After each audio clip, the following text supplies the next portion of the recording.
संसार का सीधा सा अर्थ है संसरत इत संसारा, जो धीरे धीरे सरक रहा है। एक दिन हमसे आपसे भी सरक जाएगा, सब यही छूट जाएगा, कुछ हमारे आपके साथ जाएगा नहीं। जो हर क्षण हर समय हमसे आपसे दूर होता चला जाए, उसी का नाम तो संसार है। ऐसी संसार में रह करके संसारियों की चर्चा करोगे तो कल्याण नहीं है। ये राम कथा कहती पति पत्नी जब समय मिले एकांत में तो रामायण खोल के राम चर्चा करें। भोलेनाथ ने पार्वती जी तो आज यहीं से राम कथा सुनानी प्रारंभ कर दी। अभी तक हम आप सुन रहे थे ना कि भारद्वाज ऋषि को याज्ञवल्क्य जी कथा सुना रहे थे। अब ये कथा का प्रसंग बदल रहा है। अब पार्वती जी प्रश्न करेंगी और श्री राम कथा भोलेनाथ पार्वती जी को सुनाएंगे। और राम कथा इतनी अलौकिक है, इतनी दिव्य है सज्जनों, जिन्होंने अपने कानों से भगवान की कथा नहीं सुनी है, याद रखना उनके ये कान कान नहीं है। सच तो यह है कि भगवान ने हमको आपको सबको कान दिया है ना, केवल कथा सुनने के लिए।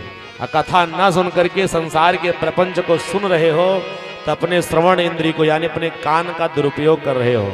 जैसे आपका बेटा आपसे 5 लाख रुपया लेकर के चला जा राजस्थान में कोटा, क्या करने, इंजीनियरिंग की या डॉक्टरेट की तैयारी करने के लिए, और 5 लाख रुपए आपने दे दिया, 1 साल की फीस लेके गया है और ले जाकर के किसी कोचिंग सेंटर में एडमिशन ना करावे, फीस न जमा करे, उस पैसे से थिएटर में जाकर के पिक्चर देख ले, 10,000 का जूता पहन ले, 20,000 ले जाकर के रोज रेस्टोरेंट में दोस्तों को खिला दे, तो उसने क्या किया, माता पिता की कमाई गई संपत्ति का उसने दुरुपयोग किया।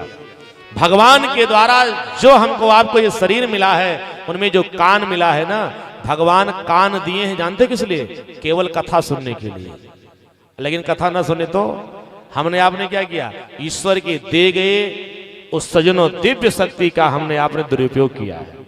और गोस्वामी तुलसीदास जी महाराज कहते हैं कि जिन्हें हरि कथा सुनी नहीं काना, जिन्हें हरि कथा सुनी नहीं काना, जिन्हें हरि कथा सुनी नहीं काना, जिन्हें हरि कथा सुनी नहीं काना, श्रवण रंध्र अहि भवन समाना, श्रवण रंध्र अहि भवन समाना। गोस्वामी जी ने कहा जिन हरि कथा सुनी नहीं काना, काना माने कान। कुछ लोग यहाँ पर है ना, ये जो रामायण है, जो राम कथा लिखी गई है ना, ये अवधी भाषा में लिखी गई है, यानी जिस भाषा में अयोध्या वाले बात करते। बोले भक्त वत्सल भगवान की। तो मेरा प्रयास है कि जो अयोध्या की भाषा नहीं समझ पा रहे हैं वो भी राम कथा को समझें, इसलिए शुद्ध भाषा में आपको बताया जा रहा है कि जिन हरि कथा सुनी नहीं काना, जिन्होंने भगवान की कथा अपने कान से नहीं सुनी, तो श्रवण रंध्र, रंध्र माने होता है श्रवण के द्वारा, अहि माने होता है सर्प, अहि, और भवन समान, भवन माने होता है घर। फिर उनके कान कान नहीं है, फिर उनके कान ये सर्प के घर हैं। बोली भक्त वत्सल भगवान की। याद रखना, अजिन हरि कथा हृदय नहीं आनी, अजीवत सब समान सब प्राणी। जिन्होंने भगवान की कथा को सुन करके अपने हृदय में भगवान की कथा को अपने जीवन में धारण नहीं किया है, अब वो संसार सागर में जीवित नहीं है। शास्त्र और संत कहते हैं जीवत सौ समान सब प्राणी, सौ माने होता लाश। जीते जी व्यक्ति का जीवन लाश के समान है। वो अपने हाथ से भोजन नहीं करता, वो सब हस्तेन भोजनम, वो मुर्दे के हाथ से भोजन करता है। तो मुर्दा कभी भोजन करता है? मरा हुआ व्यक्ति क्या भोजन करेगा?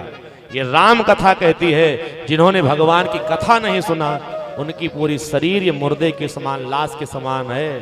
जीते जी हम आप सब मर चुके हैं, अब ये मत घोषणा करना कि हम जी रहे हैं। शास्त्र और संतों की दृष्टि में वो व्यक्ति मर जाता है जो इतना बढ़िया सुंदर अवसर जीवन से छोड़ देता है। इसलिए आप सबसे निवेदन है, मुर्दे के हाथ से भोजन न करो। दान पुण्य करके इस कथा को दिव्यादिव्य तरीके सफल बनाने के लिए अपने कर कमलों को पवित्र कीजिए। भगवान ने हाथ दिया है, ठाकुर जी की सेवा करो।